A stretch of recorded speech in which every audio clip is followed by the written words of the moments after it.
Yon, welcome back sa the YouTube channel, Rondit TV mo. Yun na nga, BP Sara sa wakas, nagsalita na rin.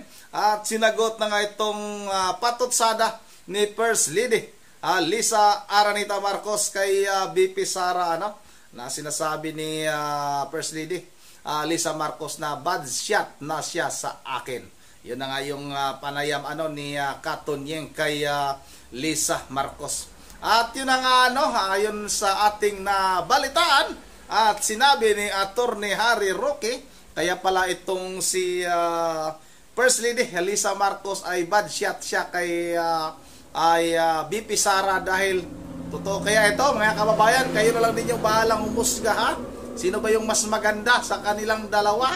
Kung sa ganda lang naman ang pag-uusapan ay ang layo din naman siguro ni Lisa Araneta Marcos kaya BP Sara. Kaya pala galit itong si Lisa Marcos, si First Lady Lisa Marcos kay BP Sara dahil nagsilos daw. Totoo kaya yan? Kaya na lang yung bahalang musga, ha? Ito na, wag na natin itong patagalin. Ito na yung mga sagot ni BP Sara kay maganda naman yung sagot ni BP Sara. Ay talagang napahanga ako dahil sa talagang napakagaling nitong ating Vice President na si BP Sara Duterte. Ito na, sabay-sabay na natin itong panoorin. Mga kababayan, bilang tao, karapatan ni unang ginang Lisa Marcos na makaramdam ng sama ng loob at galit. Subalit, ang kanyang personal na damdamin ay walang kinalaman sa aking mandato bilang isang opisyal ng pamahalaan. Upang makausad tayo, iiwan na natin sa isang pribadong pag-uusap sa pagitan lamang namin ni Pangulong Bongbong Marcos Jr. ang mga susunod na hakbang. Mga kaigsuunan, nag-atubang ang ato ang nasod ug dagkong mga problema nga kinahanglang solusyonan sa gobyerno. Dapat ay nakatutok tayo sa pagtugon sa mga suliraning hinaharap ng ating bansa. Patuloy ang pagtaas ng presyo ng pagkain at iba pang mga bilihin. At ito ay mas nagpapahirap pa sa dinaranas na gutom o kawalan ng sapat na pagkain ng mahihirap nating kababayan. Nagbabadya rin ang kakulangan ng supply ng tubig at kuryente, habang talamak na naman ang ipinagbabawal na droga.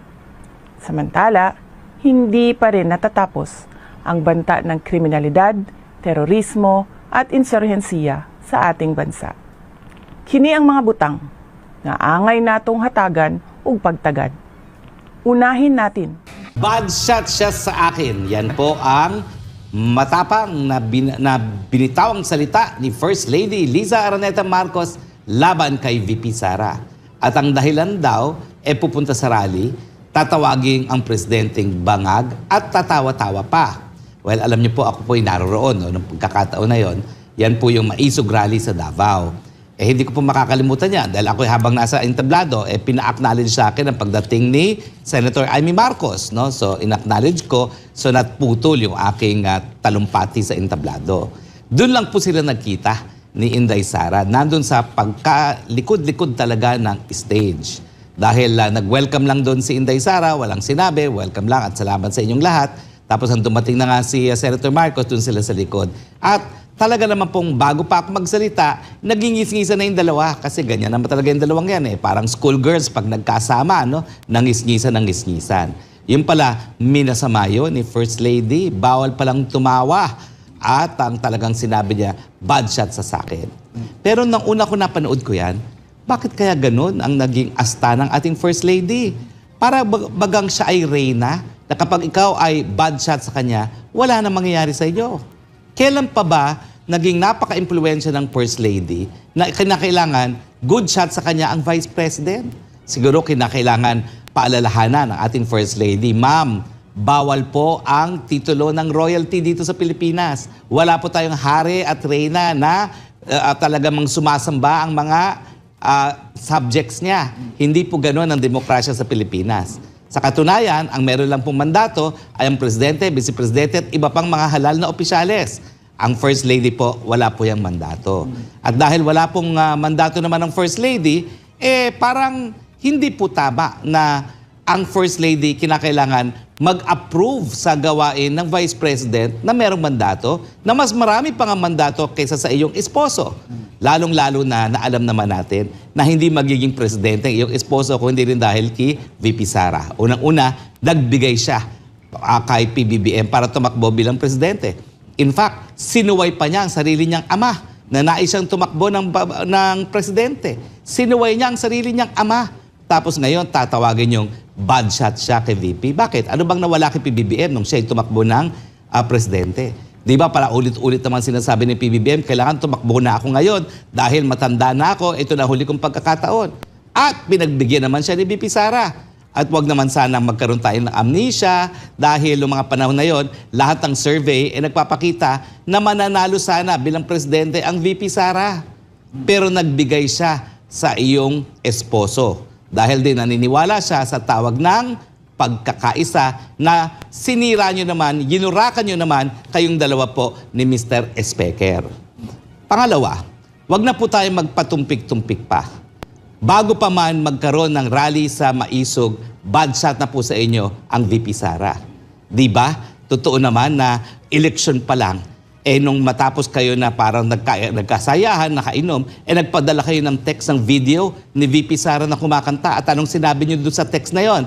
Kita mo to kung ano nung ginagawa. Pero ang hindi nyo alam, napadalo niya yung text na yan kay VP Sara. Kaya nga po mula nun, medyo distansya na si VP Sara dahil alam niya na parang merong balakid talaga sa pagkakaisa. At yun po ay sa pagkatao ng First Lady. Hindi ko po alam kung bakit talagang mainit ang dugo nyo kay VP Sara. Nagbigay na sa iyong asawa para tumakbo bilang presidente. Nangampanya pa para sa inyong asawa para maging presidente. Sa totoo lang po, bagamat ang strategiya ni Senator Amy nung pinagsama niya yung dalawa sa unit team ay sa inyo ang norte, ang south ay sa mga Duterte, mas malaki po yung baluarte ng mga Duterte kasi hindi lang po Mindanao, kundi kasama rin po ang Visayan speaking na Cebuano speaking sa Visaya.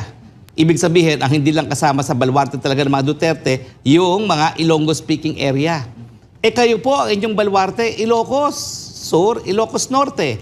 Hindi nyo po maaangkin ang Pangasinan, hindi nyo rin maaangkin ang Central Luzon at lalong-lalong hindi naman ang Southern Tagalog. No?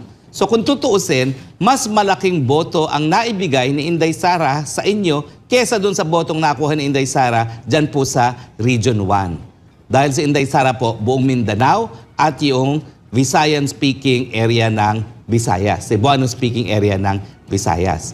So ano pa ba ang gusto nyo kay VP Sara?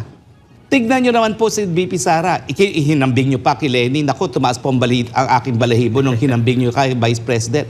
Kasi po si Vice President, tinalaga na ngang kalihim ng Department of Housing, ay ba kung ano-ano pa sinasabi tungkol kay Presidente Duterte. At kaya nga po yung huling what broke the camel's back, kumbaga, yung nagsalita siya labang kay Presidente Duterte, tinawag na mass murderer sa United Nations pa habang siya ay naninigbihang kalihim ng Department of Housing.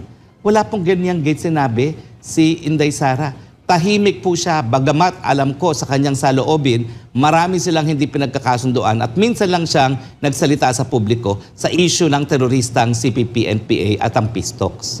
Pero sa mga mainit na usapin gaya ng West Philippine Sea, hindi po siya nagsasalita dahil kinikilala naman po niya na ang panlabas na relasyon, yan po ay katungkulan ng Presidente bilang Chief Architect ng Foreign Policy.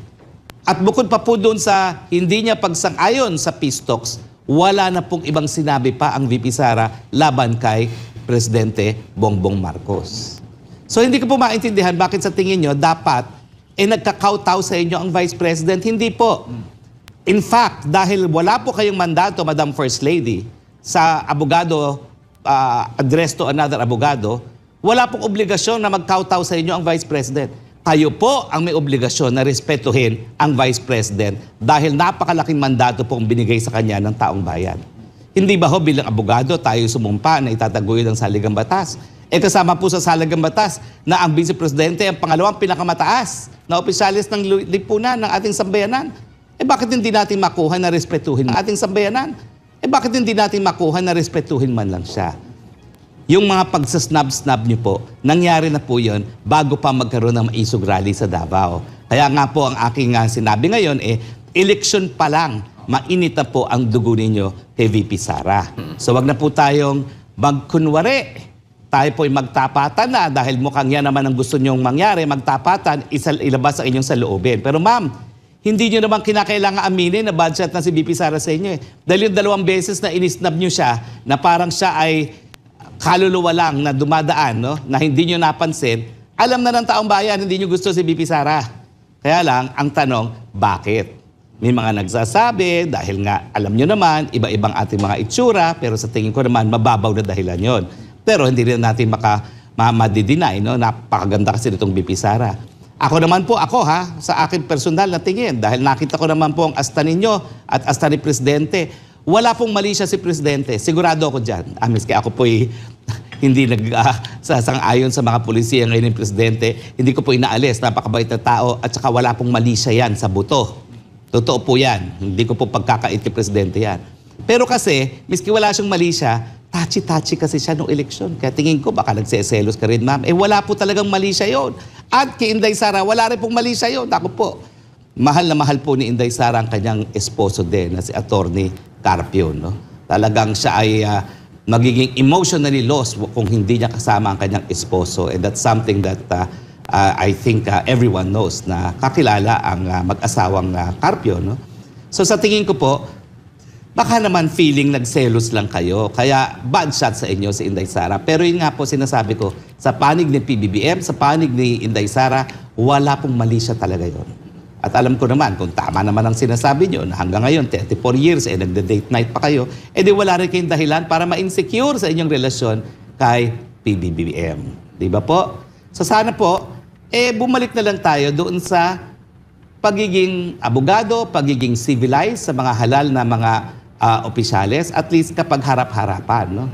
At miski na nakatalikod, wala namang dahilan para sabihin pang bad shot sa akin na parang kinakailangan sumamba sa inyo ang ating Vice President. Yun na nga, no? Yan yung sabi ni Atty. Harry Roque. Baka nagsilos nga itong si President Liza Araneta Marcos kay VP Sara, no? Nakikita ko rin kasi ito, mga kababayan, no? Nung panahon ng pangangampanya. Kasi nga, lagi akong sumasama dyan sa mga motorcade, doon sa Philippine Arena, kung saan-saan tayo nakakarating. Laging magkatabi kasi itong si VP Sara at itong si President Bongbong Marcos. Kaya baka yun yung isa sa mga dahilan bakit itong si President Liza galit na galit kay VP Sara. Nakikita din naman natin itong si First Lady na hindi pinapansin itong si VP Sara. Hindi nga lang ito binabalita sa mga mainstream media, parang pinagtatakpan nila itong si First Lady sa kanyang mga ginagawa. At yun nga, isa pang napapansin natin, bakit itong si Senador Amy Marcos ay kasama rin pala sa Maisog Rally. Bakit hindi nagsalita itong si hindi pinuna ni Liza Marcos itong kanyang kapatid ng kanyang asawa na nandoon din naman pala nagtatawanan. Dapat pinuna din ito ni Liza Marcos. Takot ba siya kay kay Senador Amy Marcos? Malamang takot kasi bakit hindi malang nabanggit. Yun na nga hanggang dito na lang muna at kayo lang din yung bahalang humusga kung may prueba ba, may may katotohanan ba yung sinabi ni Atty. Harry Roque na baka nagsilos itong si First Lady Liza Marcos kay VP Sara. Yun na nga bago tayo magtatapos ay mag-shoutout muna tayo. Shoutout sa ito. May bago tayong komento dito. Shoutout kay Ate Diro. Atadiro. Shoutout kay Boyet de Los Santos. Shoutout rin kay Ma'am Berjever Religious ng Pulilan, Bulacan. Kay Ma'am Joyce ng Japan. Kay City Celia Baguan. Kay Idi Saborbi. Kay Trabahador Mix Vlog. Shoutout kay Ma'am Caroline Kawakami ng Japan. Shoutout sa Ma'am. Kumusta Ma'am Caroline? Shoutout rin kay Bitaw Muki. Shoutout rin kay Juro. Kay Tunsing Cruz. Shoutout Rito Tumundong. At shoutout rin kay Magic Ordan. at kay Emirates Sindyong, at kay Romeo Soveri. Yun ang handito na lang muna. At once again, this is Ronde TV mo. Ingat yung lahat. God bless bawat isa sa atin.